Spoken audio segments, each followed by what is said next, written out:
Bagaimana kabarnya sobat pejuang B3K tahun 2021? Semoga selalu dalam keadaan sehat walafiat. Kali ini kita akan membahas tentang tes manajerial. Kurang lebih telah disampaikan oleh Badan GTK Kemendikbud, soalnya sebanyak 30. Keterampilan apa sih keterampilan manajerial yang akan menjadi tes pada kali ini?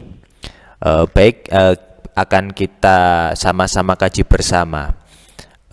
Tes manajerial adalah pengetahuan, keterampilan, dan sikap atau perilaku yang dapat diamati, diukur, dikembangkan untuk memimpin atau mengelola unit organisasi. Ini berdasarkan PP nomor 49 tahun 2018. Perlu diketahui ya untuk teman-teman, PP ini adalah PP yang dikeluarkan oleh pemerintah ketika akan menjaring P3K pada tahun 2019. Sampai saat ini pemerintah belum merevisi ataupun mengganti PP ini. Dengan demikian PP ini yang akan digunakan sebagai rujukan. Oke, kita sama-sama perdetail apa maksud dari kompetensi manajerial ini. Jadi nanti yang akan diukur yaitu dalam kompetensi manajerial itu adalah yang pertama ialah pengetahuan, yang kedua keterampilan, sikap dan perilaku terhadap apa? Terhadap kepemimpinan atau dalam mengelola organisasi. Jadi nanti pengetahuan kita, keterampilan kita, sikap kita dalam memimpin ataupun berorganisasi nanti akan dinilai ataupun dijadikan materi untuk menyeleksi P3K 2021 khususnya dalam tes manajerial. Oke, kita langsung lihat saja. Di sini dalam ranah pengetahuan ya. Pengetahuan kita pahami bersama itu adalah sebuah konsep secara umum mengetahui ya yang bersifat secara umum. Nanti kurang lebih contoh soalnya seperti ini. Jadi ilmu-ilmu dasar dari kepemimpinan, ilmu-ilmu dasar dari mengelola manajemen itu yang dimaksud dalam koridor pengetahuan. Misalkan seperti ini. Keahlian untuk berkomunikasi, bekerja sama dan memotivasi orang lain disebut. Nah, di sini ini sangat pengetahuan sekali ya. Jadi mau nggak mau di ranah pengetahuan ini kita harus banyak membaca tentang konsep kepemimpinan. Ini untuk mempermudahkan kita ketika nanti menjawab. Ini jawabannya adalah D ya, interpersonal. Keahlian untuk berkomunikasi, bekerja sama dan memotivasi orang lain. Pasti kalian nanti akan tertarik, ada komunikasi, berkomunikasi, berarti berkomunikasi. Nah, atau ini konsep teknis, nanti kalian akan berpikir seperti itu. Tapi bukan itu jawabannya. Di sini ada berkomunikasi, bekerja sama dan memotivasi. Ini sebuah rangkaian yang menjadi satu. Kalau mungkin hanya keahlian dalam menyampaikan pendapat, bisa dikatakan kemampuan komunikasi. Tapi di sini ya dikatakan gabungan dari kemampuan berkomunikasi, kemampuan gabungan dari bekerjasama dan memotivasi. Itu disebut dengan interpersonal.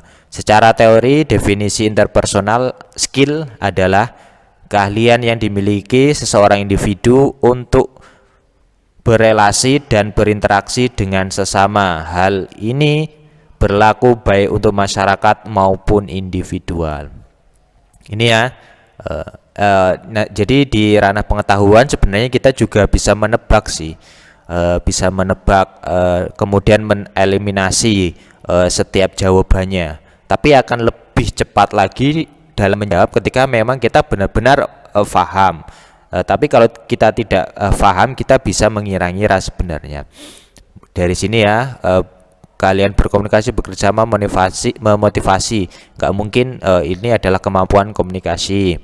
Kemudian kemampuan konseptual nggak mungkin karena ini bersifat praktis. Kemudian kemampuan teknis, mungkin saja kemampuan teknis kita misalkan tinggalkan dulu, kemudian kemampuan simpati gitu kan. Oh, nggak mungkin ini kemampuan simpati karena kemampuan berkomunikasi, berarti tinggal dua, yaitu interpersonal dan teknis. Nah, Anda bisa memilih salah satunya. Seperti itu kalau Anda memang nanti ketika menjawab soal itu tidak tahu secara teori, tapi Anda bisa melakukannya dengan cara mengeliminasi jawaban-jawaban yang dirasa tidak mungkin. Baik, untuk yang selanjutnya ini kemampuan keterampilan dalam memimpin atau mengorganisasi. Nanti akan ditanyakan seperti ini kurang lebih. Bagaimana cara Anda dalam membagi tugas rekan dan bawahan Anda? Ya, nah ini seperti ini. Jadi ini keterampilan. Jadi keterampilan ini lebih kepada ranah kemampuan dalam mengorganisasi ya. Jadi nanti setelah kita tahu memahami teorinya, kemudian kita mampu mengaplikasikannya secara baik. Yang pertama jawabannya adalah membagi sesuatu dengan kepribadian dan sifat, membagi sesuai dengan minat dan keinginan, membagi sesuatu dengan keahlian dan keterampilan, membagi sesuatu dengan minat dan kemampuan, membagi sesuai dengan bakat. Ini jawabannya hampir mirip-mirip, tapi dalam ranah keterampilan semuanya itu harus berdasarkan keahlian dan keterampilan. Ingat, jawabannya harus sesuai dengan keahlian dan keterampilan. Apapun pilihannya, harus yang paling dekat ialah keahlian dan keterampilan. Maka jawabannya C. Ini yang paling dekat dengan keahlian dan keterampilan. Maka penting memahami ini soal pengetahuan, keterampilan atau sikap. Nah, nanti saya akan bedakan ketiga soal ini. Oke, yang selanjutnya kita lanjut dulu ke soal sikap. Soal sikap. Nah, ini misalkan ini, seberapa sering Anda berusaha dengan aktif untuk mencegah gangguan tamu, rapat, telepon yang bisa selalu mengacaukan pekerjaan harian Anda. Nah, ini sederhananya misalkan nanti kalau pertanyaan untuk di guru, misalkan Anda seorang guru, misalkan Anda diminta tolong oleh teman Anda gitu kan untuk membantu, tapi Anda dapat pekerjaan yang banyak, memiliki pekerjaan yang banyak. Maka apa yang Anda lakukan? Nah, ini sama, tipe-tipe model-modelnya sama, nanti akan seperti itu. Yang pertama, saya tidak merasa terganggu dengan itu. Ini dengan pengertian dia akan mengerjakannya. Saya selalu menyortir seberapa penting hal tersebut terlebih dahulu. Saya menolak dan menjauhi hal tersebut agar pekerjaan selesai dengan baik. Yang keempat, D, tergantung situasi saya sibuk atau tidak. Yang kelima yaitu saya merasa terganggu dengan hal itu. Jadi dalam sikap ini yang dicari itu adalah kemampuan kita dalam beradaptasi ataupun melihat suatu keadaan. Ya, di soal sikap ini kemampuan kita beradaptasi ataupun misalkan kita terbentur oleh suatu keadaan, kemudian apa yang akan kita lakukan itu dalam koridor sifat dalam berorganisasi. Maka jawabannya B. Saya selalu menyortir beberapa penting hal tersebut terlebih dahulu. Jadi menyortir mana yang lebih penting terlebih dahulu, kemudian baru mengerjakan. Apakah pekerjaan saya sehari-hari atau tamu, rapat ataupun telepon yang saya terima. Oke, jelas di sini ya, kita akan membedakan pengetahuan, kemudian keterampilan dan sikap. Kalau pengetahuan itu bersifat teoritis ya. Jadi pengetahuan itu bersifat teoritis.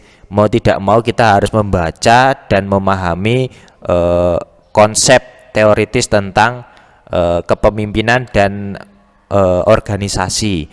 Sementara sikap, sementara keterampilan ini bersifat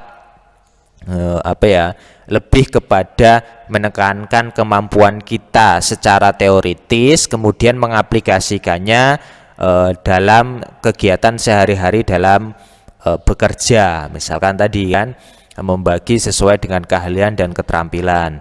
Nah ini berarti sesuai dengan teoritis dan sesuai dengan di sini saya terangkan dalam hal ini keterampilan dan keahlian adalah yang utama. Hal ini sesuai dengan prinsip profesionalisme pada guru. Jadi secara teori, kemudian secara kemampuan keterampilan juga bisa dilihat. Kemudian sikap. Biasanya yang sulit dibedakan itu antara kemampuan sikap dan keterampilan. Apa sih bedanya? Nah, nanti kalau di dalam pilihan, kalau keterampilan itu lebih kepada apa yang kita lakukan, membagi dan segala macamnya. Tapi kalau sikap itu nanti deskripsinya saya. Nah, kurang lebih begitu. Jadi deskripsi di awalnya itu tadi kalau keterampilan ini masih bersifat sedikit teoritis, tapi kalau sikap kalau tadi keterampilan itu agak lebih mengacu pada teoritis, ya kan, keterampilan. Sementara kalau sikap ini lebih kepada personal. Nanti maka deskripsi soal jawabannya itu saya, atau tidak saya, tapi misalkan tidak harus kata yang pertama saya, tapi di situ di tengah-tengahnya ataupun di bagian manapun itu ada imbuhan saya.